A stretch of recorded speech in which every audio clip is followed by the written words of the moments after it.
કૃષ્ણ જો બધાની મંત્રી આપણે ચાલો બધાને મંતરવા ચલો ચલો ચલો ચલો દેવતી પડતી નહીં દેવતી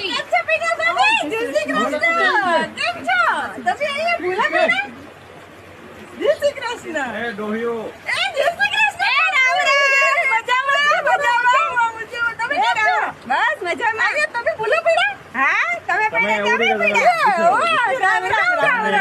બીજો ભાઈ હાલા એ જય શ્રી કૃષ્ણ જાઓ હવે જાઓ બહુ તમે તો ત્રાસ આપી દીધો મને આમને બોલાવો આમને કોણ બોલાવો આમને બોલાવો જાઓ આમ લઈ જાઓ આમને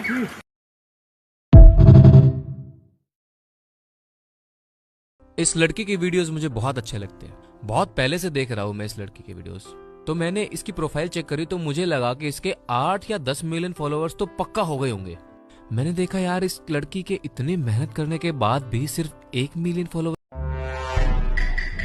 મમ્મીજી હવે એસી નખવી દયો આટલી ગરમી થાય છે સહન ન થાતી ઓલી વખતે તમે કીધું તું નખવી દઈશ નો નખવી દીધું આ વખતે તો એસી વિના હાલશે જ નહીં કહી દઉં હું તમને એસી નાખી પછી બિલ આવરું ફાફડા જેવું આવશે ઈ કોણ ભરશે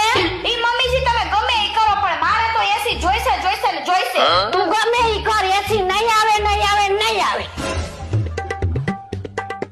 આનું કઈ કરવું જોઈશે હો એલા બેન આવવાની હે એને તેડી આવજે અરે વાહ મમ્મી બેન આવે આઈ આઈ એસી લેતો આવજે એના હારિયામાં એસી વગર 1 મિનિટ નથી રહેતી એ આ મમ્મી એસી લેતો આવી જો એ કાઈ એસી બેસી લાવવાનું નથી હો મેં કીધું એટલે મને ના પાડી દીધી ને તમારી દીકરી આવે એટલે એસી લાવવું હે અને તમને કહી દઉં કે ઘરમાં એસી આવ્યું એટલે ટાટિયા ભાંગી નાખીશ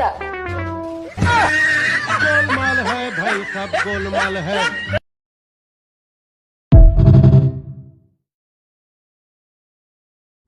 આલ્યો મમ્મીજી તમારો ઉકાળો ને ઉકાળો તો મારી દીકરી બનાવતી એવો ઉકાળો બનાવતી ને ફટનારી શરદી મટી જાતી મમ્મીજી આજે જમવામાં પાવભાજી બનાવી નાખું પાવભાજી તો મારી દીકરી બનાવતી એવી પાવભાજી બનાવતી ને આખા ગામમાં સુગંધ આવતી એની બધાય વખાણ કરતા મમ્મીજી જો તમારા માટે હું સાડી લાવી હાડી તો હારી છે પણ મારી દીકરી જેવી ચોઈસ નથી એની ચોઈસ ની હાડી પહેરતી ને તો આખા ગામની આંખો ફાટી જાતી